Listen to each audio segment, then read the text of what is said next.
আজ আমি আলোচনা করছি কলমি শাক। আমরা এবং আপনারা সবাই জানেন কলমি শাক খাওয়া খুব ভালো। প্রতিদিনই ভাতের পাতে কলমি শাক থাকলে খুব ভালো, এটা আমরা সবাই জানি। তবে এই সময়টায় কলমি শাক প্রচুর পাওয়া যায়।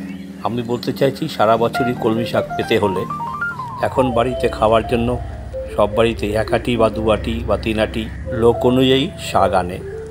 যে শাকটা বাজার থেকে আনে তার পুরোটাই তো আর খাওয়া যায় না, মোটা ডাঁটাগুলো গোড়ার দিকের সেটা আমরা ফেলে দিই।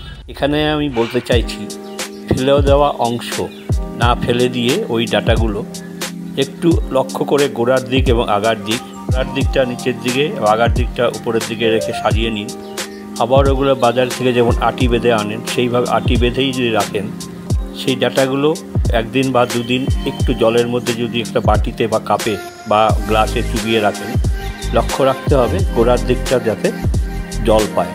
3 থেকে 4 দিনের মধ্যেই দেখতে পাবেন গোড়ার থেকে শিকড় বেরিয়েছে সাদা সাদা এবং অল্প অল্প পাতাও বেরিয়ে গেছে। এরপরে যদি ওগুলো ওই আটি সহ নিয়েই বাগানে বা ঘরের কোনো টব থাকলে একটু যাতে রোদ পায় সেই জায়গাটা যদি বসিয়ে দেন, ওই আটি সহই বসিয়ে দেবেন, অল্প একটু গোড়াটা নিচের দিকে দিয়ে ওপরটা আগায় থাকবে, ওইভাবে সাজিয়ে দিন বা পুঁতে দিন। আমার বলার উদ্দেশ্য হচ্ছে একটা একটা না করেই ওই আটি সহই পুঁতবার জন্য কিছুটা গোড়ার দিকে কিছুটা মাটির মধ্যে দিয়ে লাগিয়ে রাখুন। 3-4 দিনের মধ্যে দেখতে পাবেন যে অনেক পাতা গজিয়ে গেছে।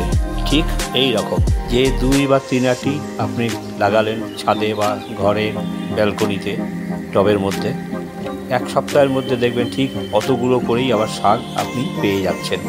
সেখান থেকে আপনারা প্রতি 15 দিন অন্তর অন্তর কলমি শাক খেতে পারেন, শাক ভাজা করে, অথবা অল্প অল্প করে নিয়ে এসে সিদ্ধ করেও খেতে পারেন। দুটোই স্বাস্থ্যের পক্ষে খুব ভালো।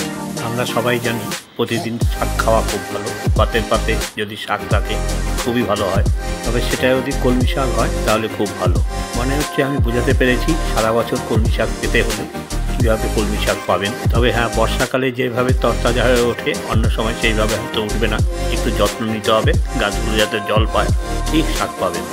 মনে হয় আমি বোঝাতে পেরেছি কলমি শাক কীভাবে করে রাখা যায় সারা বছর যাতে পেতে পারি।